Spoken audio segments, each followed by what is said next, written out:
Hey guys, and welcome back to episode 30 of Omnifactory. And this is actually the 30th day since I generated this world, and we've come a long way since we started. Last time we got to the end to defeat the dragon. We also went to the moon via advanced rocketry to get to Tedium for the dark solarium that we set up. And then we also built our Mk3 Fusion Reactor, which is finished. That's not really doing much right now. Right at the end of last episode, we were waiting to craft up the tier 7 microminer. We were just waiting on some chorus building up and also the wetware boards, which used to be over there at the LUV line, but I've moved it into a processing array with 8 chemical reactors at LUV, and we're up to 215 boards now, which is enough. We need something like 90 or something like that for the tier 7. And yeah, I think the stem cell one was here before to turn dragon eggs into the stem cells. This addition of the processing array was much needed because I would have been waiting like hours for the amount of boards that we need. So yeah, I haven't actually tried to craft this yet, but if we search for tier 7, can we make this now? Wow, our first tier 7. Look at all the resources this takes. Is there anything notable in here?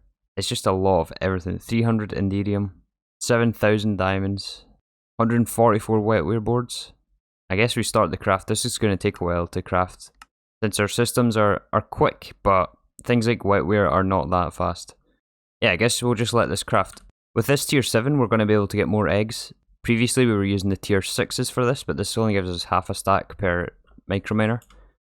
This tier 7 gives 2 stacks per, and it can also give us the dragon eggs, which is the thing we really need to progress.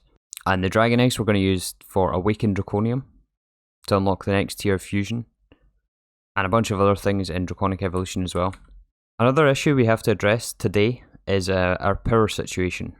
So with the unlock of some of these next tier fusion crafts, like they can take up like billions of RF, and we do produce a lot of RF. We're at like 2.5 million per tick, which is decent, but we're going to need more. Once some of the expensive processes start running, this conduit storage quickly drains, and I don't think it's going to be enough to get some of the higher tier fusion crafts.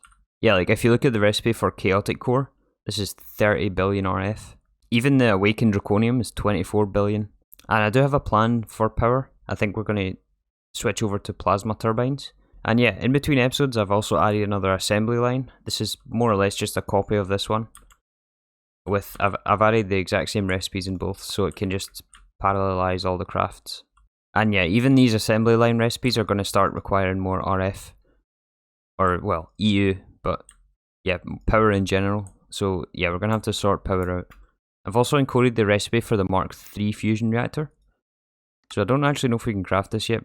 Maybe we're missing a few things, but we're going to use this Mk3 to create the plasma that we're going to run our turbines from. And in fact, yeah, we're just waiting on an awakened draconium, which we need the dragon hearts for. So once this tier 7 runs, we can set up this recipe for awakened draconium and then get our Mk3 reactor done. So yeah, as you've seen, our tier 7 microminer just finished. And I've also taken the time to set up the same logic that we used for the other 2 microverse projectors with the export bus. So now we can send this for the Dragon Hearts mission, so let's just do that. This takes the dilithium crystals, which we set up last time, some dragon layer data, and just quantum flux, and then obviously the tier 7 microminer itself. So let's launch this.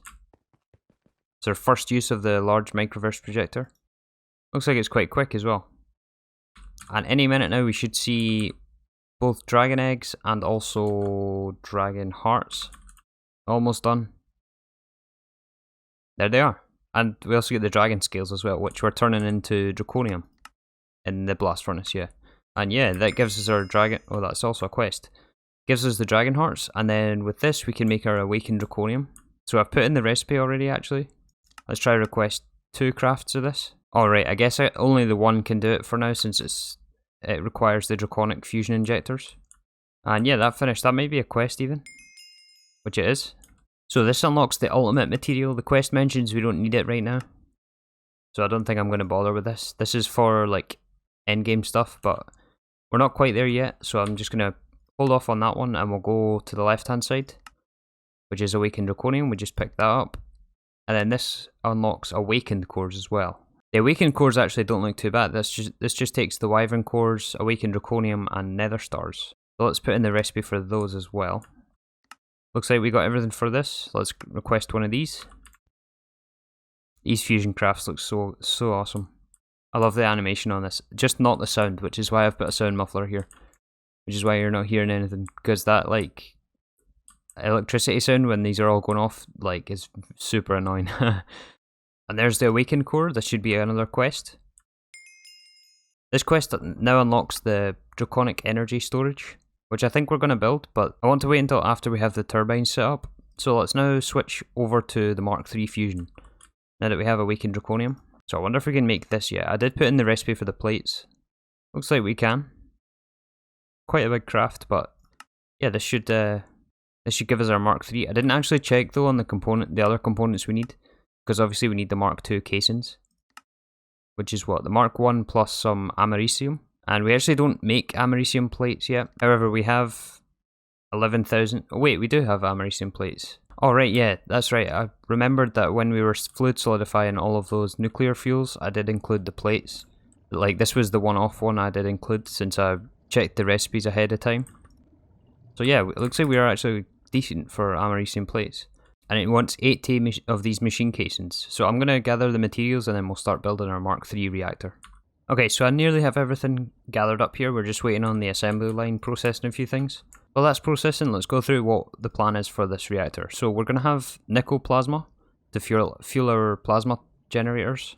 And the nickel plasma recipe requires input of fluorine and potassium. Both of these we can get from biotite, which we're getting from granite, black granite. And that's all being made over here for our first reactors in these blendomatics. These all give us thorium and black granite dust. And then over here we're making fluorine.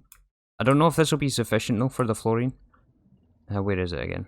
Yeah, it's these two electrolyzers here. So this one turns the black granite into biotite and also potassium. So yeah, one of these has got 213 stacks of potassium. And then this one turns the biotite into fluorine. We're up to 25 million. This should be enough. If not, we can always overclock these to higher tier. But certainly our black granite production is enough. And so that just leaves liquid potassium. We only have the dust for now. So we're going to have to convert it into ingots by smelting it and then fluid extracting it into liquid. So I've just added a simple electric furnace to smelt the potassium and then fluid extractor into a buffer with a storage bus.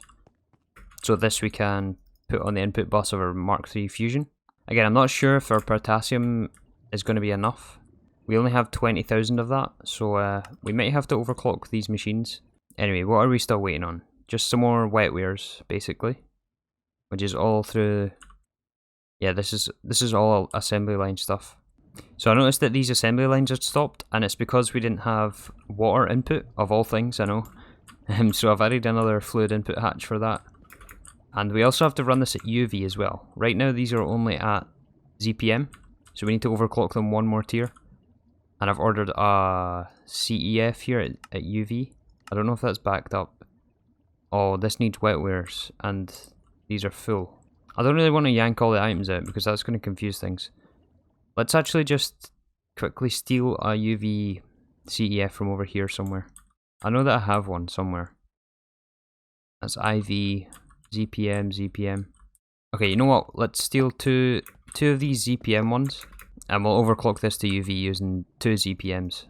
Okay, after giving it a block update, it seemed to have fixed it, and it's now running. The other one is also stuck though, since it has the same recipe, so I'm going to have to do the same fix for this. Okay, I got both of the assembly lines running. If we just take a look at the conduit storage here, you can see it's draining quite fast. We're down to 96 billion, 95... So yeah, we have to do something about the power, especially when these machines are running. And this is just assembly lines right now, so we don't even really have much else running at the moment. While we're waiting on these things running, I would like to kind of talk about the future of this series. As we're approaching the creative tank, which is after the... Well, we have to send about 20 tier 7s, roughly 20 tier 8s, 1 tier 9 and 1 tier 10, and then we can get creative tank. So I suspect it'll be in the next few days at least. After Creative Tank though, there's still a lot of content for in this pack. The ultimate goal is to get Creative Vending, which is like the end game. This is basically infinite of any item. However, this is quite the grind to get this. We're going to have to basically passive microminers, and getting vending is going to take a lot of time. I'm contemplating whether I even want to go for vending. What I'm thinking right now is we continue this after Creative Tank and we go for vending, and then there's kind of two options I'm kind of leaning towards. I'm not actually sure which one I'll do yet, but we can either like basically just speedrun vending by setting up the base more or less the way we've been doing it, not really caring for aesthetics. Of course, try and keep it quite neat, but like not really building much. I mean, this isn't really a base, it's just like lines and lines of machines. Or when we rebuild, we could take into account aesthetics and try and build something like a real mega base with, you know, and try and hide all the cables, have a real theme to it. Obviously, that's going to probably double the time to get vending, and it's going to take a lot longer. There's going to be a lot more focus on building if we go down that road. It's going to be a lot more similar to Enigmatica. I think I will stay in the Void World though, since I don't really want to move like my whole AE2 system and everything with it. Like, if we do end up rebuilding, then I want to build it like close to this and then tear this down as we rebuild. So it's still going to be a Void World base. I just don't have any sort of theme or anything like that, block palette. Any of that's figured out yet. I don't actually know if I'm going to do this, so let me know what you think and if you'd like to see me do that. Or if you'd prefer just to have more of like a speedrun style. I mean, no, it's not really a speedrun. I'm not going to be speedrunning, but just like building it for pure functionality and just trying to get vending without any regard for building. So yeah, that's kind of the two options I'm leaning for the future over the next few weeks / months. And that's our Mark 3 done. That should be also a quest. I'm going to build this just next to the Mark 2 Fusion Reactor. So yeah, let's get this built.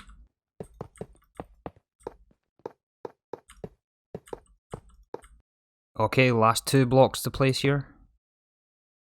And that is our Fusion Mark 3. What do you think? Which one looks the best? Mark 1, Mark 2, or Mark 3? I think I still prefer the Mark 1 the most in terms of aesthetics. So yeah, let's now hook up our inputs and outputs. I've put the inputs on the same places as the other ones. And then I've hooked up potassium to this one, and then we're going to have fluorine in here. And then it's just going to be output to a quantum tank. And this is going to give us the plasma, which we're going to put in our turbines. So yeah, let's hook up this and it should start once it rises to temperature. Oh wow, this is really fast in producing plasma. And I'm not sure the exact numbers, but I've seen that it's roughly like 54 or 55 turbines that one of these rings can power at Mark 3. So we can have a lot of turbines running. I don't think we can afford 50 whatever it is right now. So we're going to obviously have to scale that back and then keep adding it as we get more resources. It's primarily like tungsten that it costs, among other things, but yeah, I know for a fact we don't have enough for 53 or 54 turbines. But anyways, yeah, that's going to build up a nice backlog of plasma. And then, yeah, let's now work on our turbines. Actually, let's first just check on the fluorine, just to make sure that isn't draining too fast. And it looks like we are dropping in fluorine, so we may have to overclock this, maybe. Oh well, maybe not actually. We're getting a decent burst of this every now and then. Maybe it is actually going up. Yeah, I think we're actually okay for fluorine. What about potassium though? We're down to 12,000. I mean, so that was what, like 8,000 it used, but that I think is just filling buffers. Although I could be wrong, we might have to make more potassium. I'll keep an eye on that, but I don't suspect we'll have to add that much more.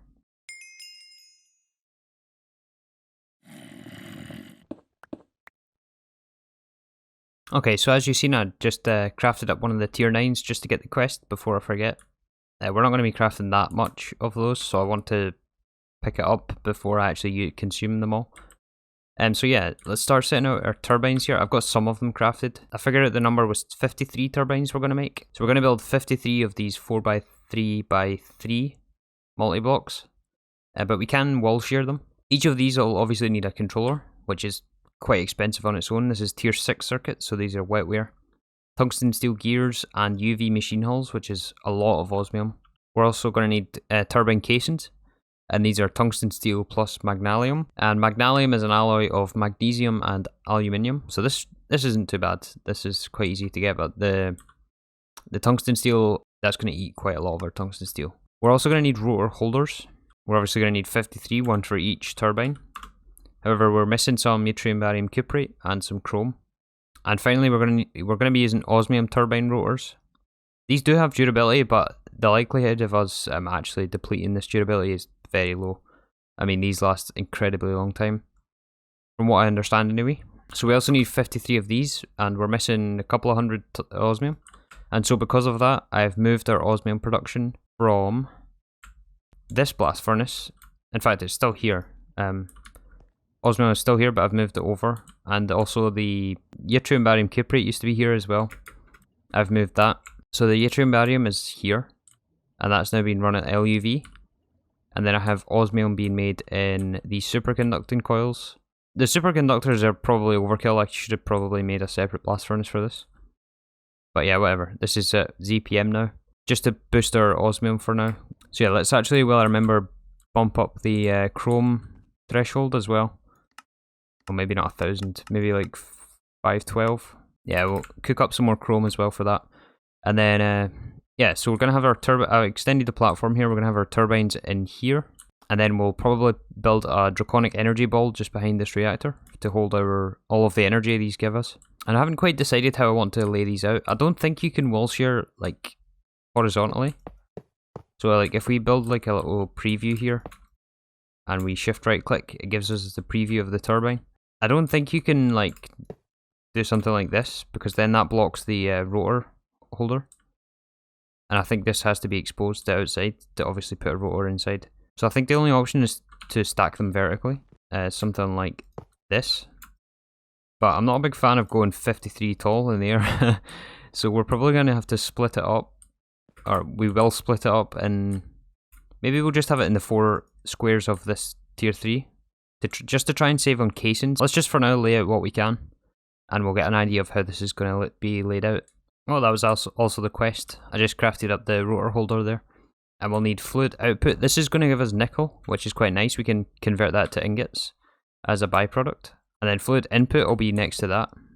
Something like that. And then the rest casings. Oh no, I guess we'll need energy out as well. Yeah, so we're also going to need energy output hatches. And because of the amount of energy each of these turbines produce, we're going to have to go up to ZPM tier. Yeah, so that's those both formed. And then I think we'll do the same setup on, like, mirrored right here. And then one here and a tower there as well. And we'll stack all those up till we have 53. So it'll end up being something like this. I've just laid out the casings with the copy paste tool. You know what, after starting to lay this out, I really don't like the way they're all, like, different orientations. I'm gonna rip this out and change it, I think. I think this layout is a bit better. So this is currently 5 on each side, so 10 total. So we'll start with that just for now. And actually I have to still order the rotors themselves. We'll get 9 more of these. Hopefully we can get those. And then I'm going to hook up fluid lasers to this. I've hooked up all the lasers, so I have a interface on each side for fluids. We're going to put nickel plasma in here.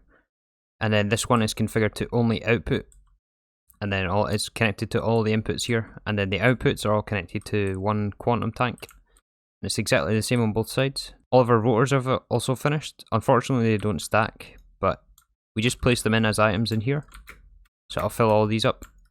I've also hooked up the power via these CEUs. So this will convert the GregTech energy into RF, and then I'm using conduits to transport that into our main RF network. In fact, let me just get a capacitor. I know that it'll be bottlenecked, I just want to make sure they're actually outputting power. Wait, why is that filling up? Oh, it must be the conduit storage. Alright, okay. How much is left in the buffer? There's still 600 million. Alright, well I guess we'll check the conduit buffer then when these turn on to make sure it goes up rather than down. And since there's nowhere for it to go, like, we'll be able to tell if these are outputting power. So yeah, the only thing left to do now is hook up the inputs, which is the nickel plasma. We just have to give a ME connection. So that's filled with nickel plasma. That should now distribute into the inputs. Yep, so all this side has nickel plasma. Is it running now? It is running. So I think the way this works is it takes 16 buckets or a full input hatch to spin up. And once they spin up to 6900 RPM, they will start producing more power. So as you can see, they're only producing 230 EU per tick right now, which is obviously not good. So yeah, they'll consume the full 16 buckets of nickel, and then a further 16, and this will last, it looks like, 5400 seconds, and then it'll consume another 16 buckets.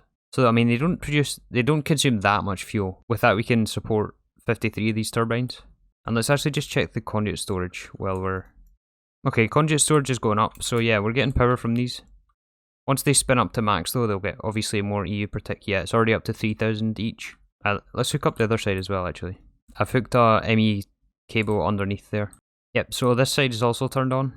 These will now spin up. I'm going to remove this capacitor bank there though. So yeah, now that I've hooked it up, let's now check our main conduit buffer. We're up to 143 billion in conduit storage, and it is definitely going up. Obviously this is aided by our original reactor over there. That's still producing 2 million RF a tick.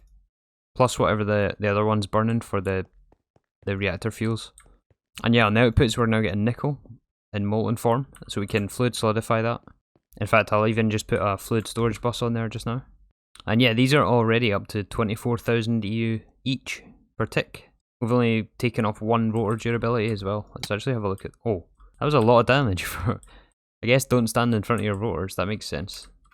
And the nickel from the reactor is obviously still going up, since we're nowhere near our cap on turbines. I think this was at 700 before, but yeah, obviously I had to fill the buffers and we had to pay the startup costs. So now that that's done, I'll continue to add the other turbines, probably in between episodes. Next, I'd like to build our Draconic energy storage, and there's multiple tiers that we can have of this. Each one holds more RF than the previous tier. It says at the bottom of the quest that it recommends postponing the tier 8, which I think is the max, until after Creative Tank, so that's what we're going to do. So if we check the documentation for Draconic Evolution, it should tell us what we need exactly for the multi-block itself. So this is the page here, let's see. Yeah, it doesn't even list the tier 8 maximum input, but tier 7 looks like 2.14 trillion. That's a lot anyway. Where does it tell us the requirements though? Ah, here we go. So we need 1 energy core, 36 stabilizers, 210 draconium blocks, and 328 redstone blocks. I noticed well over here at our vacuum freezer that this chest is actually like really full, and so we're not getting a lot of hot ingots being turned back in or being frozen, so I'm going to add another one and stack it on top of each other. There we go, that should clear the backlog. I'll keep an eye on this though.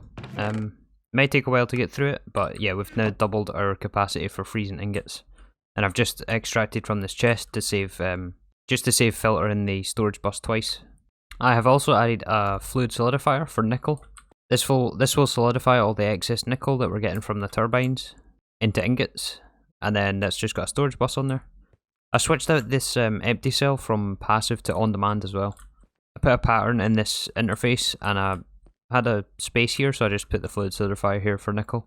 And so I've got all the materials for the Draconic energy ball. I'm just waiting on a few more stabilizers, which is a fusion crafting recipe. This takes quite a while. But I think we can actually start building this now, so the plan is to have it right here. Well, this is going to be the center anyway, and then we'll put the stabilizers on each side of this. So we want tier 7, and I think this has like an auto build feature. So if we select a tier and hit assemble, it'll just take all the blocks from our inventory, which is really convenient.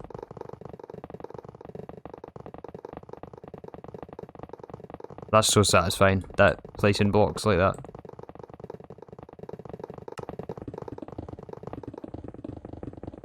There we go, that should be it now.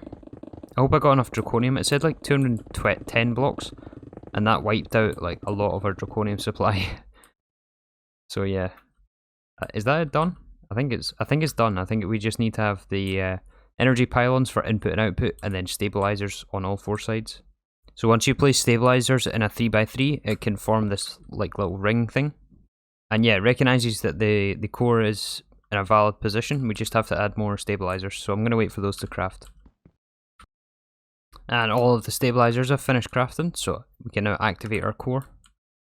And yeah, this forms the multi-block, and it shows us the capacity of 2.14 trillion. So yeah, now we have to hook up the inputs. I did place down 2 pylons, but obviously these aren't working the way I wanted to.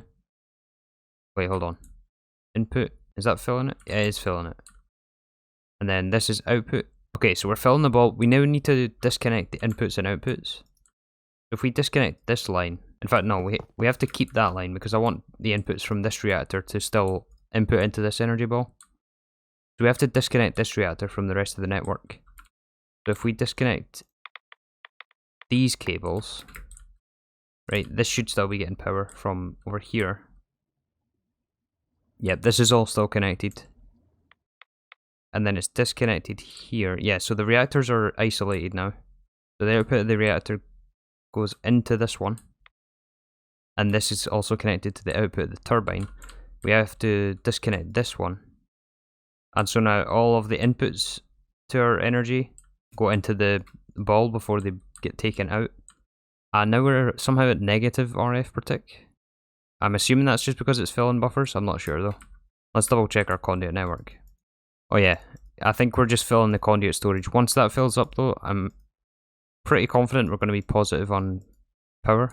And actually it makes more sense to output the power of this side, so I think that's what I'm going to do. I'm going to move these CEUs, over to this side of the power cable.